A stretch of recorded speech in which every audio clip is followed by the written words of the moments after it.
have to brave a 3-week voyage through raging seas on the way to Antarctica.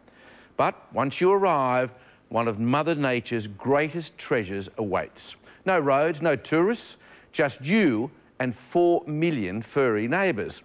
For marine scientist Dean Miller and his girlfriend Tessa Bickford, their time on the breathtakingly beautiful Maquarie Island was far more than just an adventure. They were also witness to a magical tale of resilience and recovery.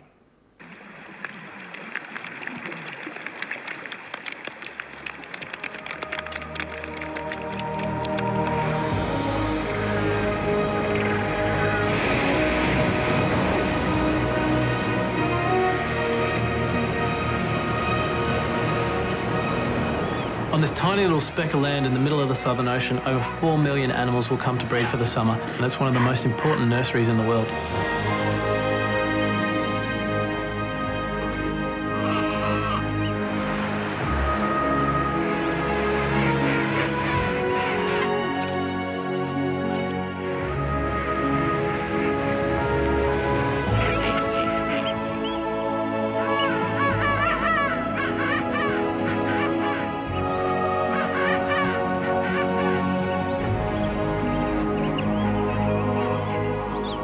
And it could be another planet. Like when you're there, you feel so far away from the real world and the real Australia.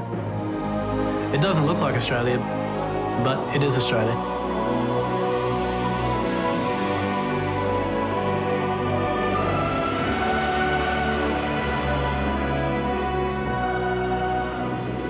Dean came home from work one day and said to me, one of my friends rang me up today and said, why don't you go and work on Maquarie Island?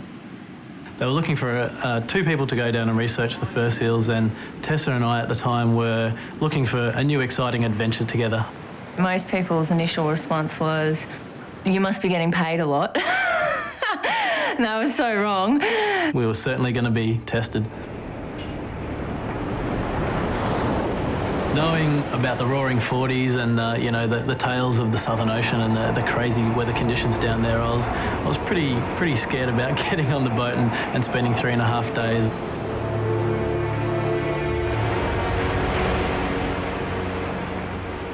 There was quite a lot of sick people on the boat. I was glad that I wasn't one of the ones that was really sick, because it would just be a horrible 3 days to be that sick the whole time.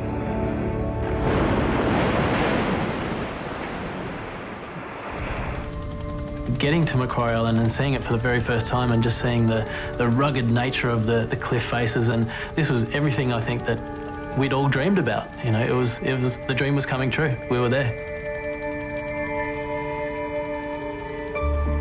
We finally land on the beach, and you know, this isolated, windswept, barren wasteland is not that at all, and you soon discover that it's teeming with wildlife, and there's thousands and thousands of elephant seals, some up to 4 tons, you know, on the beach, and it's like nothing you could have ever expected. And then you look the other way and there's penguins, and you look to the sky and there's albatross, and it's this wildlife wonderland. I'm just going to introduce you to some of the neighbours. Once we started walking around and we were taken to our accommodation on the island, I realised that these elephant seals are living everywhere. They're up against doorways, they're, you know, on footpaths. They're going to be living under my window for the next 6 months. They do lots of sleeping upside down, and they like to annoy each other like little puppies. But in general, they're just the cutest thing I think I've just about ever seen. Aren't ya?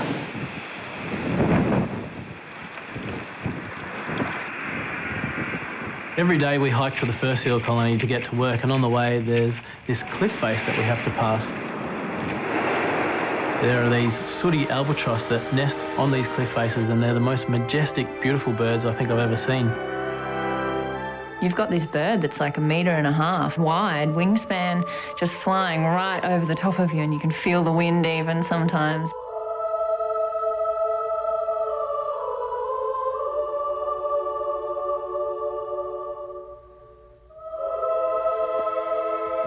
They come amazingly close. I was never expecting the albatross to basically land at my foot.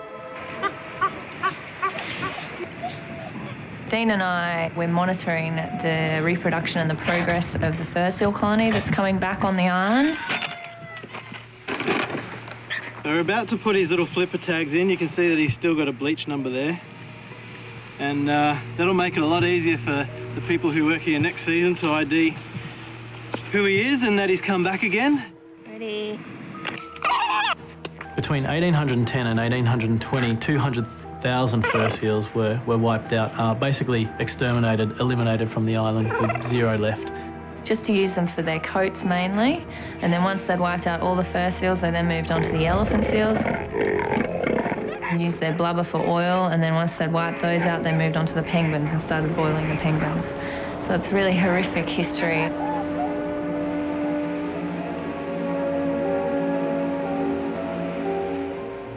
Our job was to be there with the fur seals from the start of the breeding season to the end of the breeding season and document every move that the seals made.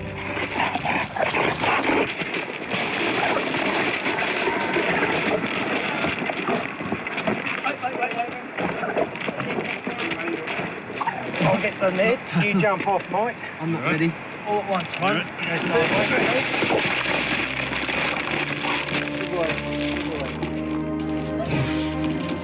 The fur seal population is coming back now.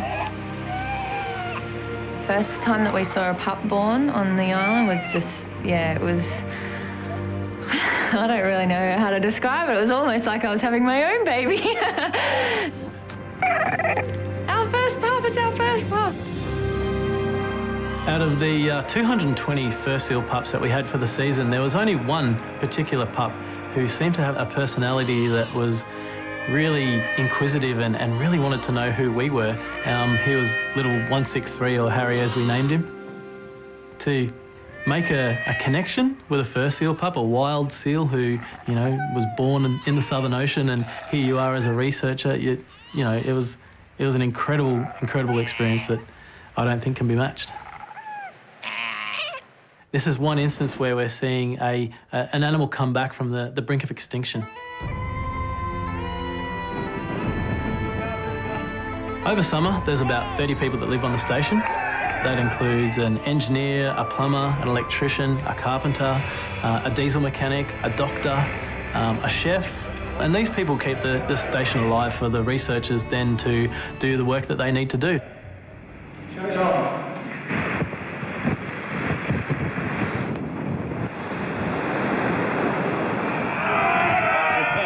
We're about to go for our first swim in the ocean down here in Maquarie. With no dry suits or anything, because it's Australia Day.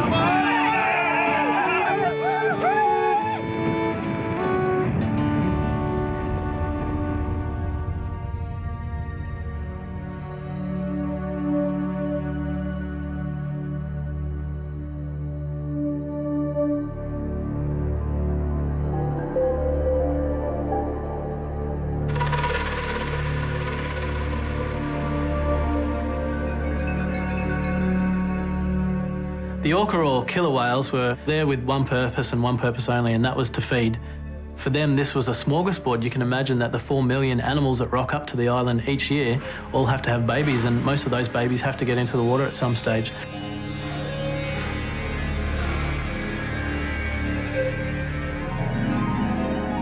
Yeah, you do see a lot of death on the island, and it was one thing that originally I found a little bit confronting and a little bit hard to deal with, but you do sort of get more used to it the longer that you're there, and you realise that it's just a part of nature, and, you know, it has to happen, and you've sort of just got to take the good with the bad.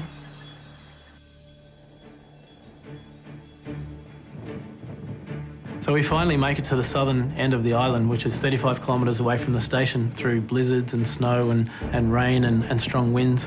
And we finally get there and peer over this mountain side.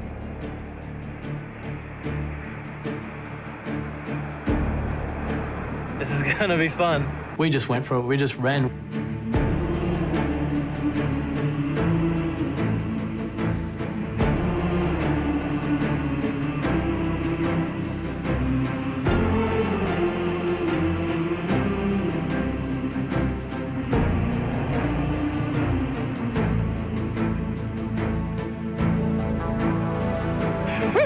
mate, the herd boy. Here was this royal penguin colony, the largest on Earth, of 1.5 million penguins standing in one spot. You stand at one end of the colony and you look across, it's a sea of little black and white heads.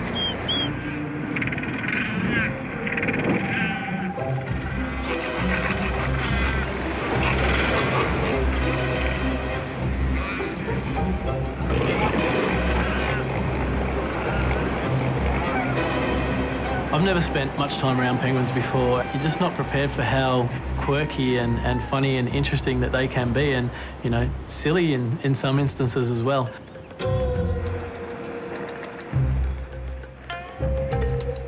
If you walk around the beach slowly, they actually do follow you. It's really funny, and this becomes quite interesting when you've got to go down the beach to go to the toilet in the morning because you don't have much privacy. The penguins are right there, all crowding around you, and you've got to make it quick, otherwise you sort of end up with them on top of you.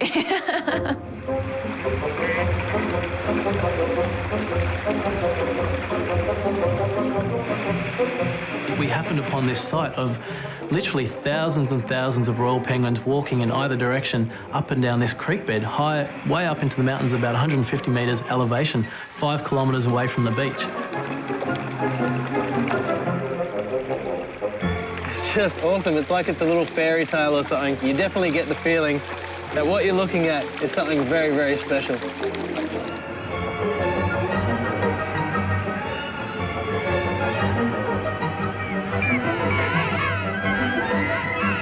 The king penguins were virtually exterminated back in the 1800s, and now what we're seeing on the island is an amazing recovery. The king penguins are in massive numbers, and you go down and you see them, and they look very healthy, and there's chicks everywhere, and large and small, and their numbers are not only isolated to that original one beach, but now they're spilling out to other parts of the island. I think it's really important for people to realise that, you know, we made a big mistake back then, killing all of those animals, and it does take a long time for something like that to get fixed. At the moment, the helicopters are buzzing around my head, taking all the cargo to and from the ship, and just tomorrow, we're going to get on that ship and go home. I think Dean and I came back from living there for the 6 months with a very strong relationship. I think it made Tessa and I stronger in every aspect of our lives. We're better for it.